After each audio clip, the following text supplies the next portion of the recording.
Hello everyone. बेटा आज हम शुरू करने वाले हैं अपनी नई कविता संगतकार, जिसके कवि हैं श्री मंगलेश डबराल जी। तो सबसे पहले संगतकार जान लेते हैं। कौन होते हैं संगतकार? संगतकार यानी साथ देने वाले। जो मुख्य गायक होते हैं, जो मेन सिंगर होता है, उसके साथ में कुछ साइड सिंगर होते हैं जो उसके शब्दों को रिपीट करते हैं, दोहराते हैं।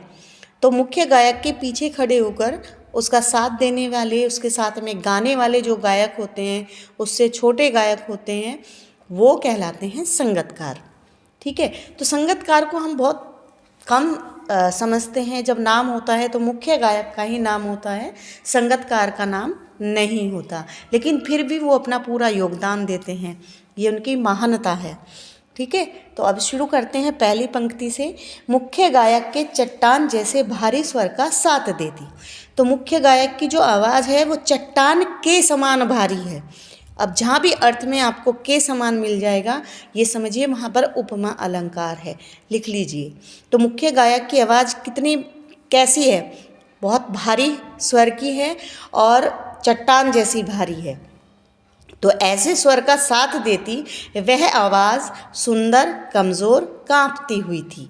तो अभी यहाँ पर जो दूसरी लाइन में ये आवाज़, ये किसकी आवाज़ बताई है? ये संगतकार की बताई है, जो बहुत धीमी सी सुनाई देती है, कमज़ोर सी है, कांपती हुई सी है। यानी उसमें ऐसा लगता है जैसे आत्मविश्वास की, सेल्फ कॉन्फिडेंस की कमी है।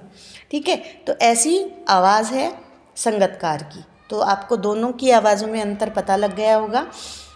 अब संगतकार किन किन रूपों में मुख्य गायक का साथ देता है? वह मुख्य गायक का छोटा भाई भी हो सकता है, वह उसका शिष्य या उसका छात्र हो सकता है, जो उससे सीखने आया हो सकता है या हो सकते हैं, या पैदल चलकर सीखने आने वाला दूर का कोई रिश्तेदार, या उसका रिश्तेदार भी हो सकता है जो भाई उससे संगीत सीखने आया है। तो कई रूपों में हो सकता है। कौन? मुख्य गायक के साथ गाने वाला। और ये आज की परंपरा नहीं है कि भाई मुख्य गायक के साथ में संगतकार गाते हैं। वह अपनी गूंज मिलाता आया है प्राचीन काल से। ये प्राचीन काल की परंपरा है। जब राजा महाराजा अपने मनोरंजन के लिए अपने दरबार में गायक रखते थे तो उनके साथ में भी संगतकार होते थे। तो हमेशा से ऐसा होता आया है। गायक जब अंतरे की जटिल तानों के जंगल में खो चुका होता है, देखिए जटिल तानों को जंगल का रूप दे दिया है, यहाँ पर रूपक अलंकार है। तो गायक जब स्थाई छोड़कर, देखिए शुरू की जो पंक्तियाँ होती हैं वो हमेशा स्थाई कहलाती हैं, जो एक अंतरे के बाद फिर रिपीट होती है, फिर दूसरा अंतरा आता है, फिर रिपीट होती है। आप तो फिल्मी संगीत सुनते ही हो, चित्रपट संगीत सुनते ही हो, उसमें जो शुरू की पंक्तियाँ होती हैं वो बार बार बीच बीच में रिपीट होती है, और जो गाना है वो भी वहीं पर अंत होता है स्थाई में। तो जब स्थाई को छोड़कर जब वह अगला चरण पकड़ता है, अंतरे को पकड़ लेता है, तो वह उसकी जटिल तानों के जंगल में जैसे खो जाता है, या फिर मतलब वो भूल जाता है कि वो स्थाई को पूरी तरीके से, और स्थाई को पकड़े रखता है संगतकार, उसको वापस अंतरे से फिर स्थाई पर लेकर आता है जब वह शुरू के जंगल में भटक जाता है, या अपने ही सरगम को लांघ कर चला जाता है भटकता हुआ अनहद में यानी सीमा के पार चला जाता है। इसका अर्थ है कभी कभी जो मुख्य गायक होता है वो सरगम को लांघ कर ऊंचे सुर में पूरी तरह से खो जाता है, सरगम के में पूरी तरह से खो जाता है। तब संगतकार ही स्थाई को संभाले रखता है। कैसे संभाले रखता है?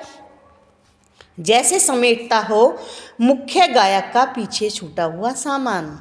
जिस प्रकार वह मुख्य गायक के पीछे छूटा हुआ सामान समेट रहा हो, संभाल रहा हो, इसी प्रकार वह स्थाई को संभाले रखता है। तो यहाँ पर आपका जैसे उसे याद दिलाता है उसका बचपन, जैसे उसका बचपन याद दिला रहा हो। बचपन का अर्थ है यहाँ पर जब वो नया नया संगीत सीख रहा था, नौ सीखिया ये नया सीखने वाला। तो इन दोनों पंक्तियों में आपका उत्प्रेक्षा अलंकार है। जैसे से शुरू हो रही हैं जो दो पंक्तियाँ, इसमें उत्प्रेक्षा अलंकार है। तार सप्तक में जब बैठने लगता है उसका गला, देखिए सात सुरों को गाने के 3 अलग अलग तरीके हैं, मंद्र सप्तक, मध्य सप्तक और तार सप्तक। तार सप्तक जब सबसे तेज सुर में उन 7 सुरों को 3 स्वर में, तेज स्वर में उन 7 सुरों को गाया जाता है, उसको बोलते हैं तार सप्तक। अब तेज आवाज़ में गा रहा है तो गले पर तो फर्क पड़ेगा ही। तार सप्तक में जब बैठने लगता है उसका गला, मुख्य गायक का जब गला बैठने लगता है, प्रेरणा उसका साथ छोड़ने लगती है, जिस प्रेरणा के साथ, जिस उत्साह के साथ वह गाता है वो धीमा पड़ने लगता है, उत्साह अस्त होता हुआ, अर्थात उसकी गाने की शक्ति समाप्त होने लगती है। उस समय ऐसा लगता है आवाज़ से राख जैसा कुछ गिरता हुआ, उसकी आवाज़ से राख जैसा यानी राख के समान कुछ झड़ रहा हो, यानी उसका स्वर बुझता सा दिखाई देता है। तब मुख्य गायक को ढांढस बंधाने, उसको सांत्वना देने, उसको तसल्ली देने कहीं से चला आता है संगतकार का स्वर। संगतकार जब उसे संभालता है, उसको सांत्वना देता है, उसको हिम्मत बढ़ाता है। कभी कभी वह यूं ही दे देता है उसका साथ। कैसे कैसे देता है साथ? हिम्मत बढ़ाने के लिए देता है, और कभी कभी यूं ही उसका साथ देता है यह बताने के लिए कि वह अकेला नहीं है, हिम्मत नहीं हारनी है। और यह कि फिर से गाया जा सकता है, ऊपर देखिए बेटा, गाया जा चुका राग, और ये भी बताता है कि तुम्हें घबराने की ज़रूरत नहीं है, थकने की ज़रूरत नहीं है। जो राग हम गा चुके हैं हम उसको फिर से गा सकते हैं।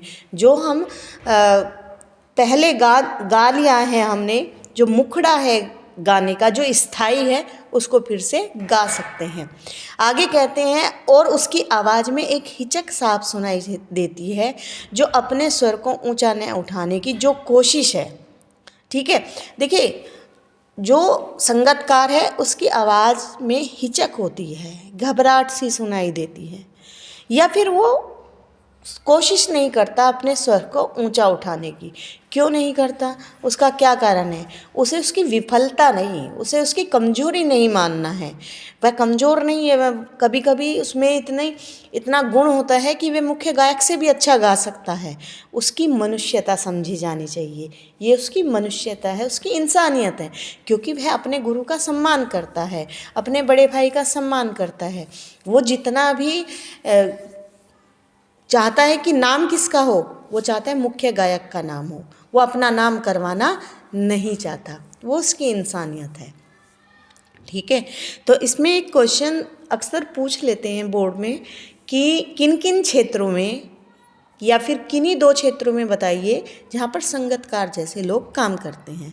अब देखिए, कल दिल्ली में नई सरकार आई है। कहने को तो सब यही कह रहे हैं कि मोदी जी की सरकार आ गई, लेकिन वो मुख्य गायक है, मुख्य गायक के समान है, लेकिन हजारों कार्यकर्ता जो उसके पीछे लगे हुए थे उनका साथ देने के लिए, तो वो क्या हैं? वो संगतकार के समान होते हैं। समझ में आया? एक स्कूल का नाम होता है, लेकिन उसको चलाने वाले शिक्षक भी होते हैं, शिक्षकों की मेहनत होती है, छात्रों की मेहनत होती है, तो संगतकार के समान काम करते हैं। राजनीति है ऐसा क्षेत्र स्कूल है। आप ऐसा क्षेत्र फिल्मी क्षेत्र देख सकते हो। आप देखिए, फिल्म बनी कोई भी तो उसमें किसका नाम होता है? हीरो का नाम होता है कि उसकी फिल्म सुपर डुपर हिट हो गई, लेकिन सिर्फ हीरो ही थोड़ी काम करता है, उसके साथ में अनेक लोग काम करते हैं। फिल्म जो बनाता है उसमें कैमरामैन भी काम करता है, आपका संगीतकार भी काम करता है, उसमें और जो सहायक कलाकार होते हैं फिल्मों में वो भी काम करते हैं, तो वो संगतकार की तरह काम करते हैं। तो मुझे लगता है आपको ये चैप्टर अच्छे से समझ में आ गया होगा।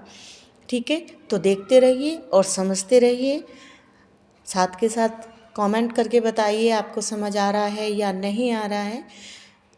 Now thank you very much, all the best for board exams.